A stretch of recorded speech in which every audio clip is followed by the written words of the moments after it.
អ្នកគ្នាដើម្បីដឹងថាអ្នកគ្នាស្ទាបពីអីសិនអ្នកគ្នាធ្វើចុងទៀតមែនគាត់25ម៉ៃគេធ្វើចុងទៀតទេឈប់សិនវិញខ្ញុំមកធ្វើអញ្ចឹងខ្ញុំធ្វើមិនវិញ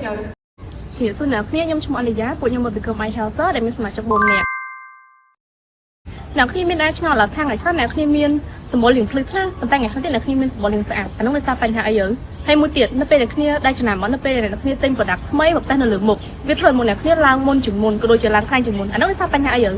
បញ្ហាទាំងអស់ហ្នឹងគឺដោយសារតែអ្នកគ្នាអត់ស្គាល់អំពី skin type skin tone ក៏ដូចជាបញ្ហាមុននៅលើមុខអ្នកគ្នានៅពេលដែលអ្នកគ្នាដឹងអំពីបញ្ហាទាំងអស់ហ្នឹងហើយគឺ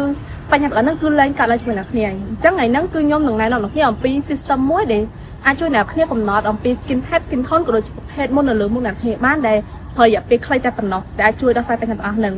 តោះមកមើលជាមួយខ្ញុំទាំងអស់គ្នាដើម្បីឲ្យយល់កាន់តែច្បាស់ពី system របស់ពួកយើងជា simple system របស់ពួកយើងនៅក្នុង touchbar machine ដែលពេលដែលយើងធ្វើការ scan មុខរបស់យើងនឹងវានឹង identify ថាមុខរបស់យើងមាន tone type និង acne ប្រភេទអ្វីនៅលើមុខរបស់យើងដែលវានឹងសូឡើងជាភាគរយប៉ុន្តែក្នុងការប្រើប្រាស់វាក៏យើងទាមទារនឹងការ scan មុខកន្លែងដែលមានពន្លឺគ្រប់គ្រាន់ផងដែរហើយចំពោះ data របស់យើងបានបែងចែកវាជាខ្លះដូចជា tone មានប្រមាណខ្លះហើយ type នឹងមានប្រមាណខ្លះជាពិសេសលើមុខមុននឹងជាប្រភេទមុនខុសៗគ្នានឹងក៏យើងចាត់ជាខ្លះផងដែរហើយការបង្កើត website នេះផងដែរក៏ក្នុងគោលបំណងជួយកាត់បន្ថយនូវការចំណាយទាំងពេលវេលានិងថវិកាក៏ដូចជា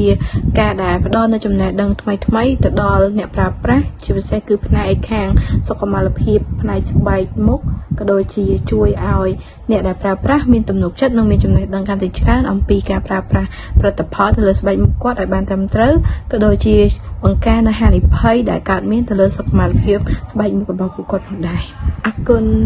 Flashback អរិញតាមួយទៀតឈប់សិនថាឲ្យឈប់សិនហើយក៏ដូចជាប្រភេទមុខនៅលើមុនហ៎មុខលើមុន